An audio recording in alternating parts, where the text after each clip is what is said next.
I'm Rosa Mendez, and I'm here at the #1 Long Island broadcast, Monty and Pharaoh. I had the best time ever! Hey, listen, Daddy, you're listening to the #1 broadcast, Monty and Pharaoh, Daddy, in Long Island. The best pro wrestling broadcast of all time, I think. Jimmy, I got to tell you, man, it feels good to be back on YouTube. It was quite disappointing what happened to us, but we bounced back fairly quickly. Well, what else would we do? We're almost at 5,000 subscribers. Well, speaking of that, man, we need more members. Okay. What do you think we need to do to get the people of those 5,000 subscribers to come on and join the team as a Monty and the Pharaoh member? Nudity is out of the question. Any other ideas? I don't know, man. I don't know. But what I do have a few ideas. Well, just like Prel, they should tell 2 friends, and they could tell 2 friends, and so on and so on. Hit the like, hit the subscribe. Check out all our content. But that's, you know what? That's why you're the star of the show, because guess what? Members get special content. Even we spoke about it. Pharaoh came to me one day and he goes, man, what's the deal? I can't even watch some of these videos because I'm not a member. And I said, there you go, Pharaoh. You got to be a member because this is what the members get. They get free content Nice. that none of the other fans that watch this show get. That's right. You get free autographs from some of these wonderful stars that come in, right? Nice. All you do is you go to the MNP webpage, or right, our own page, and shoot us an email and say, hey, man, I want a picture of Tommy Rich. I want a picture of whatever. And boy, that's on its way. We give them their choice. That's right. We rock. We do rock. And you need to rock too. Join. Hey everyone, Chris Centennial, Sports Talk 101. Today I'm at the Country Club of Big Ron Shaw. And the question we're asking today is, should Monty apologize to Ron? So what's your thought? Should Monty from the Monty and Pharaoh show apologize to Big Ron Shaw? Absolutely. I don't believe that Monty should have said what he said, and I definitely believe he should apologize to Ron Shaw for what he had said. Sir, what do you think? Should Monty apologize to Ron Shaw? Monty apologized to Shaw? Hell yeah! I mean, he's the champion. Hall of Famer, of course. Sir, do you have an opinion? Should he apologize? Most definitely. When you have a Hall of Famer and you want to insult him, that's a bunch of bullcrap. He should be apologizing to him. Thank you. Sir, do you have an opinion on Ron Shaw? Should Monty apologize to him? Yeah, I don't even like Ron Shaw. Hey, who the hell are you? You talking to me like your own business, man. You're all drunk, you? Yeah. Get the hell out of here. Monty, the people have spoken. Step up to the plate and deliver me the apology that I so rightfully deserve. I told you, you're a punk. And I'm going to tell you, our paths are going to cross again. Monty, in 6 short days, I'll be on the Dan and Benny in the Ring show to announce some huge news that's going to shock a lot of people, maybe including you. So what you need to do is get to your doctor and get the wax cleaned out of your ears. And then get the wax cleaned out between your ears, because you're going to want to hear and understand exactly what I got to say. And Pharaoh, I suggest you talk some sense into your pal to make sure I get the apology that I deserve. Hey everybody, this is ESO and welcome to another edition of the Aftershow, found here only on the Monty and the Pharaoh channels. How's everybody's week going? Mine's going pretty good. I can't complain. Well, I could complain, but you don't want to hear it. Trust me, you don't want to hear it. What did everybody think of that draft? I'm going to talk about that in a second. But first thing I got to do is give a shout out to Mike Monty and Jimmy Pharaoh and thank them for giving me the opportunity to do this show on their network. And you have to look out for them and watch them every Thursday at 9 p.m. live on Facebook, Twitch, and YouTube, and also on the Intuitive app. You can find them streaming audio on, Spotify, Podbean, Apple Music, Amazon, everywhere. And you know what the cool part about that is? Everywhere you can find their audio, you can also find ESO and the After Show. So check this out. We finally got that computer in, and soon we're going to be doing some really, really cool things, and we are going to be going live. I can't wait for that. We're going to start in about 2 weeks streaming on Twitch. I have to kind of work out the logistics with Mike Monty on if we're going to be on the Monty and the Pharaoh YouTube or Twitch feed live, or if we're going to be doing the ESO Twitch feed live. We'll figure that out, but trust me, I'll let you guys know. That's going to be fun. We're going to be going through wrestling games of the past from, I believe I'm going to start with the NES because the Atari 2600 did have a wrestling game, but it was so bad. It was, I don't even think it's worth looking at, but we'll get into that a little bit more next time. So what did everybody think of that draft? I have to say, I'm going to take another week away from WWE programming because that draft was absolutely stupid.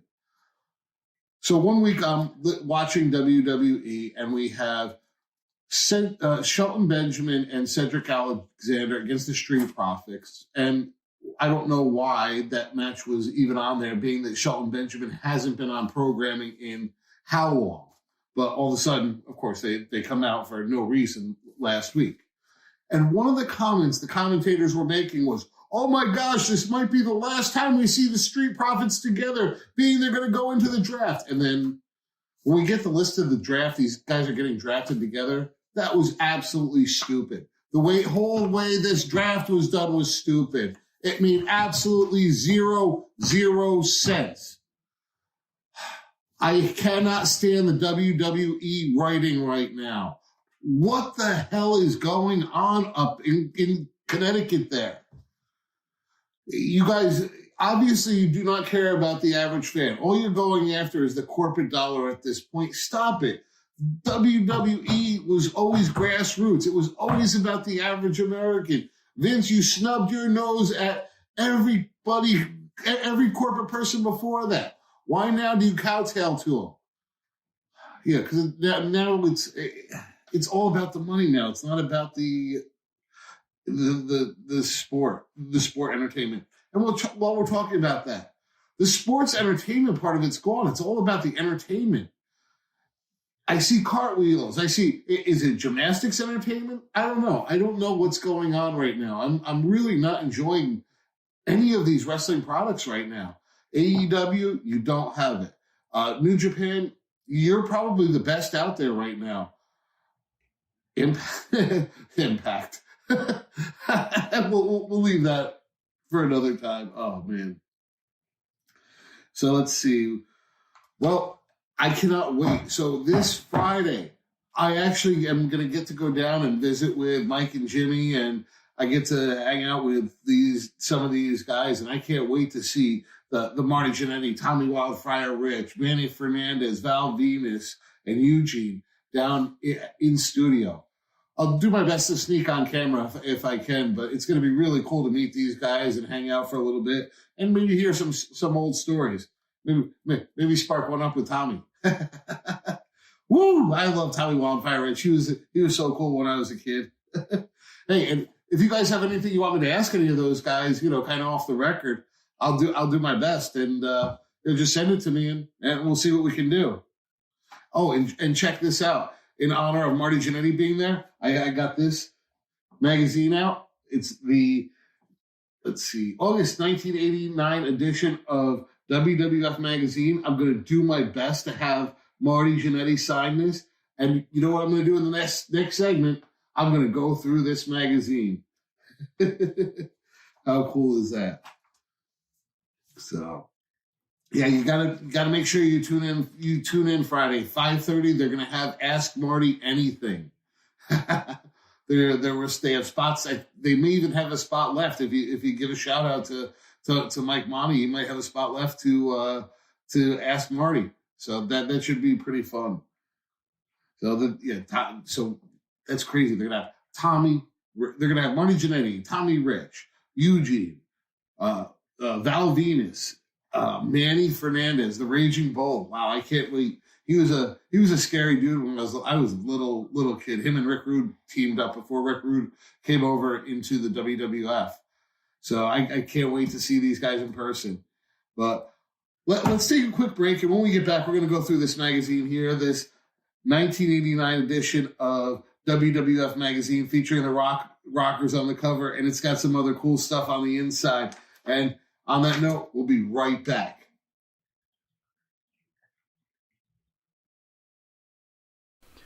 You need a body shop? You need engine repair? Auto Excellence, Collision Specialists, 631-261-6420. That's 631-261-6420. Auto Excellence. Hi, it's John from Under the Table Hot Sauce. I'm here with my friend, the star of the show, Jimmy Farrow. Yeah, what's up, JB? Nah, nothing. It's been a hot summer, and for all your barbecue needs, you can go to UnderTheTableHotSauce.com. 13 unique flavors to choose from, created and bottled in a Long Island kitchen. UnderTheTableHotSauce.com. Let's go chow, JB. Let's do it. All the flavor, twice the burn.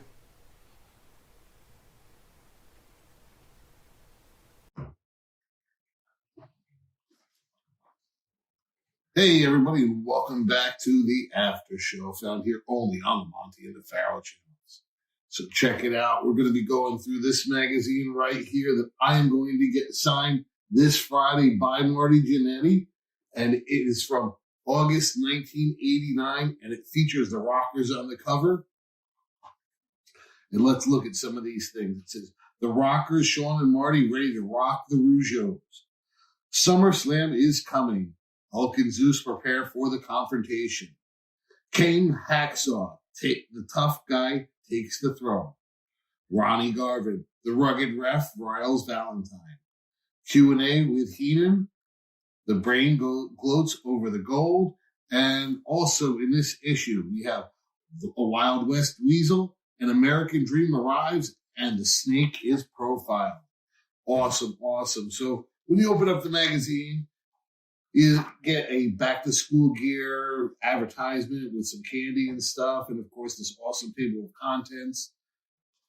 Next thing you know, you get into is the arcade game that was out at the time, WWF Superstars. That was pretty cool. Then getting into Around the Ring, we talk about Hulk Hogan recently taking the WWF title back from who else than the Macho Man, Randy Savage. And Randy Savage and him are now going to fight at SummerSlam. Woo! Get an ad for Dentyne Gum. And then we get into the fan forum, which really is not interesting this month. Get an advertisement for WWE Magazine. And then you get The Body Language by Jesse the Body Ventura. What he does is he talks about the return of Jimmy Superfly Snuka.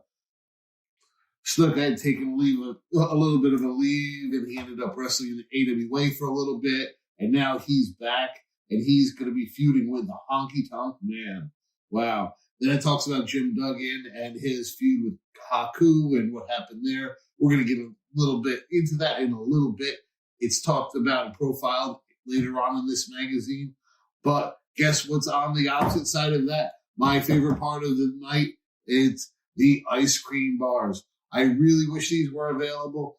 Everybody would love these. I don't care if you have the WWF Superstars on them or not.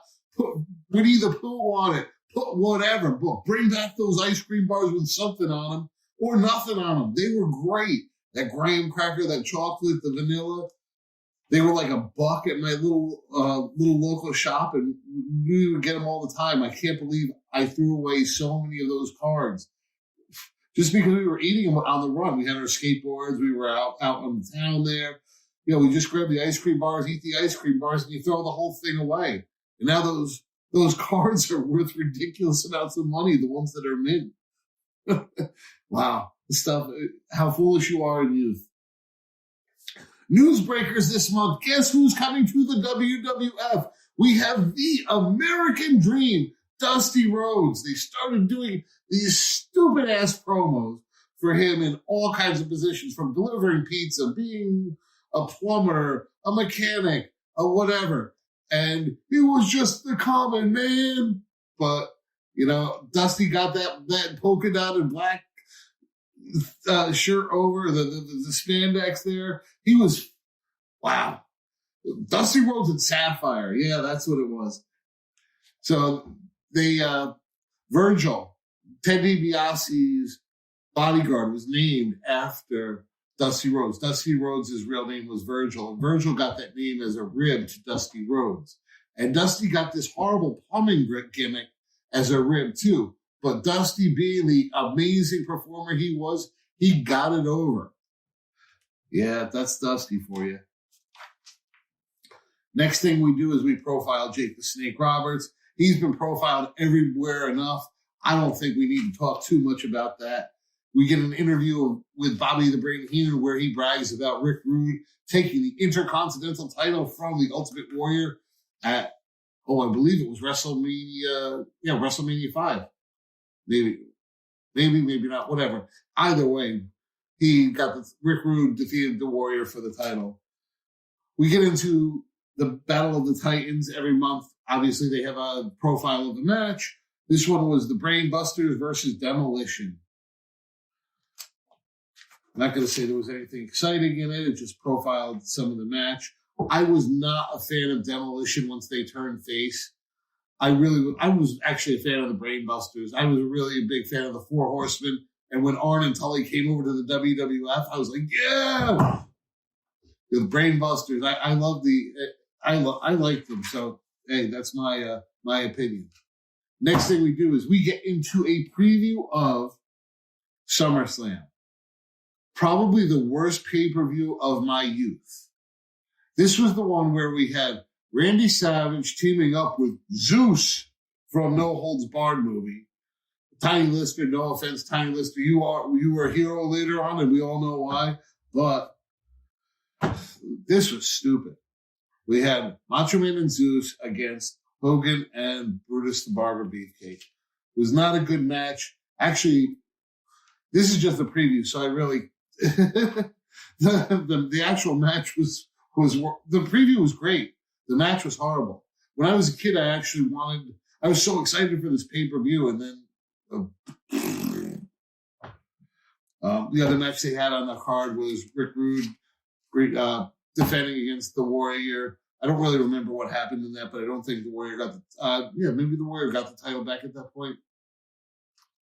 Next thing we had some WWF trivia. What city do the Rougeaus call home? Bad News Brown hails from what New York City community? Rick Martel makes his home in this Florida community. You'd have Memphis, you'd have Harlem, and I believe it was Cocoa Beach. Which grappler's robe carries the initials BJS? That'd be Big John Studd. I'm not going to go through all these. They're fun. If you want to zoom in, you can see them. And if you want to know the answers, I can send them to you. At this point, the WWF catalog changed a lot. You got Hulk Hogan and the Ultimate Warrior were almost neck and neck when it came to selling merchandise, and that's ultimately what shot the Warrior in the foot. But check out some of the new stuff that was available. And this month, of course, one of my favorite sections always was the WWF tees. We had a new Hulk Hogan one, a new Warrior one, a new Rocker one, a new Hitman, a new Hercules, a new Jake, a new Mr. Perfect, and a new Jim the Anvil Neidhart. They said this Bushwhackers one was new, but no, at that point, that was a couple months old at that point. Whoa, yay! Yeah, those guys were way, way over back in their day. They had some posters available, some other stuff. And then the next thing we get into is the Rockers. The Rockers and the Rougeaus were getting into a feud. And if you didn't get to see the Rockers as a team, you really missed out. Back in the day, I got to fortunately see them back in the AWA days as they were getting going. And they were awesome there.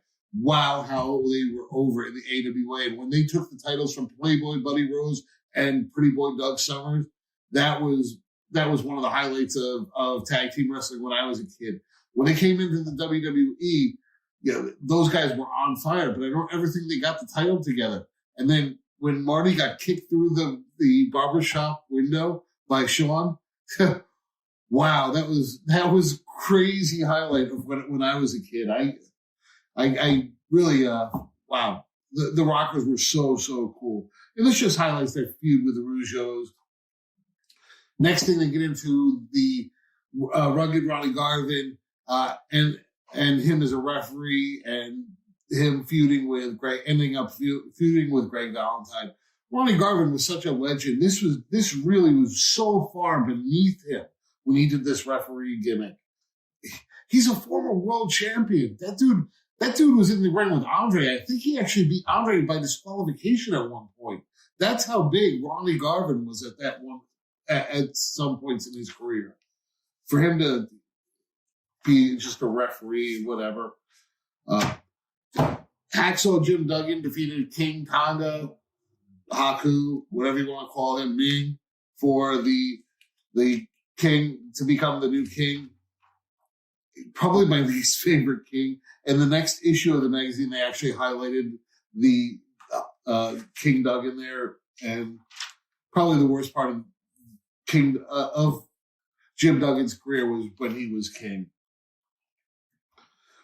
Superfly Snuka at this point had come back to the WWF, and he decided to kind of get into a feud with the Honky Tonk Man, and they were featured on the Brother Love show and stuff like that. Just general 80s baloney. It's just pretty fun to watch along.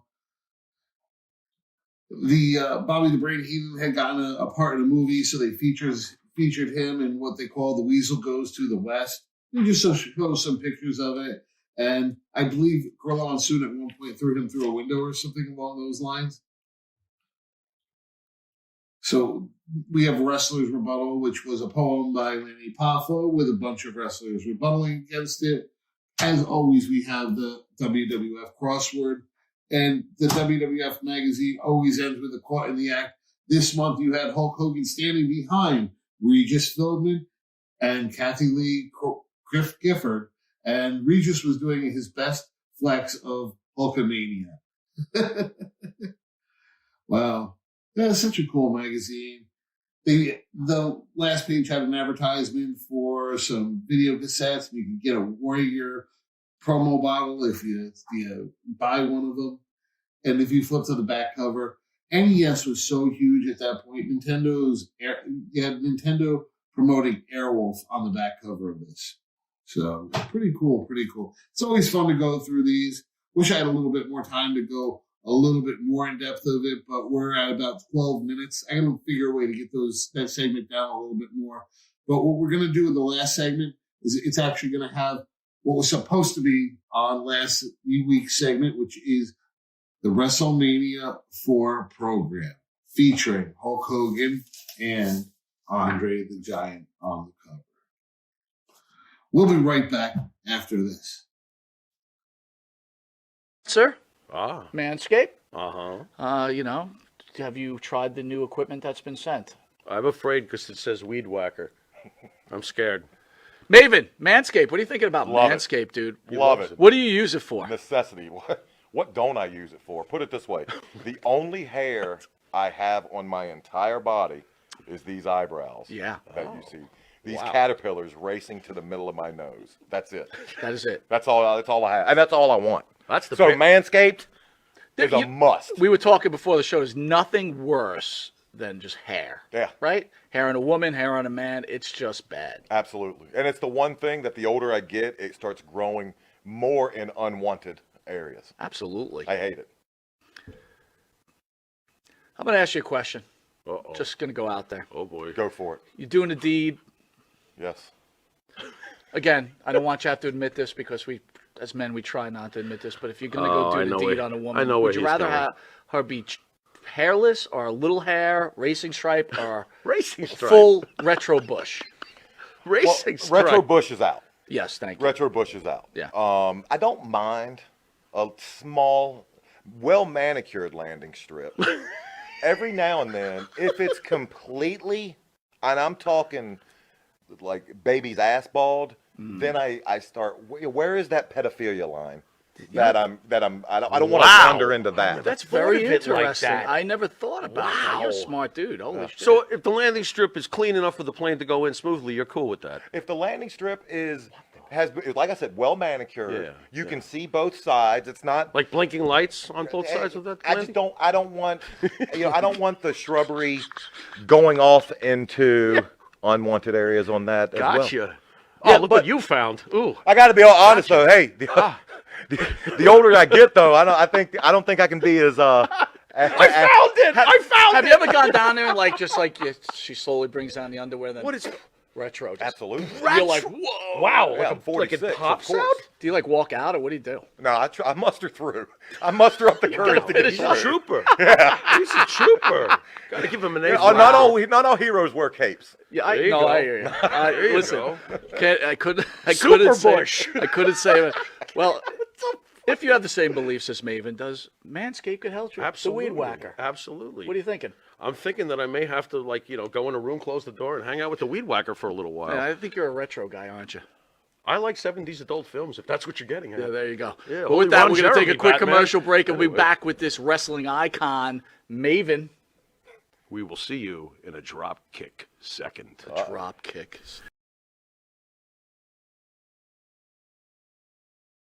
Hey, everybody, and welcome back to the After Show, found here only on the Monty and the Pharaoh channels. Well, recently I was going through some of my old stuff, and I found this. This is the program from WrestleMania 4 that was available at the closed circuit pay-per-views that were going around the country. You have to realize at this point, pay-per-view wasn't available everywhere. So we actually had to go to different venues to watch this event. This was the first time it was actually available somewhat locally to me, and this was the first WrestleMania I got to see live. And this program is from that. Here's the ironic part. I paid $5 for this live. You could buy it at the newsstand a few weeks later for $2.25. But guess what? Mine was day of. So let's go through this. So, of course, you see that iconic cover with Hulk Hogan and Andre the Giant. Ironically, at all the advertisements, even after this, you saw Hulk Hogan and Andre the Giant. You never saw it advertised as Randy Savage's event, even though he won the title. He was just a title. He was just a placeholder so Hulk Hogan could go out and keep filming in Hollywood. When you open up the magazine, first thing you see is the celebrities, the guest celebrities. Wow, you had Robin Leach from Lifestyles of the Rich and the Famous, where he would tour and talk about the rich and what they did. You had Gladys Knight from Gladys Knight and the Pips. You had the gorgeous, and still gorgeous to this day, Vanna White. And then Mr. Baseball himself, Bob Uecker. Basic introduction to the WWE event of the day, WrestleMania 4. And then we get into the World Wrestling Federation Intercontinental title bout. The Honky Tonk Man versus Brutus the Barber Beefcake. Now, this match ended in typical Honky Tonk Man fashion where, I don't remember if it was Peggy Sue or Jimmy Hart, somebody interfered and ended up getting the Honky Tonk Man disqualified, and Brutus the Barber Beefcake got the win, but didn't walk away with the title. What do we got next? Ooh, we got a barn burner here. We had Bobby the Brain Heenan teaming up with his team, the Islanders, against Coco Beware and the British Bulldogs. Guess what? Bobby the Brain Heenan got the pinfall. Yes, he did, and he deserved it. The Islanders were one of the most underrated teams of the 80s. One of my favorites when I was a kid. One of the coolest angles ever was them kidnapping Matilda and coming out there on stage with this collar floating in the air saying, "I don't know what you're talking about. Matilda's right here." That was great. The World Heavyweight Championship tournament for the actual title. Wow. Of course, Hulk Hogan and Andre the Giant got the bye. But let's look at this. My 12-year-old self could not resist filling this bracket out as it unfolded. We had Duggan and DiBiase with DiBiase winning. Morocco and Bravo with Morocco going over. Steamboat and Valentine with Valentine winning. That was a surprise. Who expected Greg Valentine to defeat Ricky Steamboat? Not me. You had Randy Savage and Butch Reed with Savage going over. Bam Bam Bigelow against One Man Gang. The gang went over. And then you had Rick Rude and Jake the Snake Roberts battling to a draw.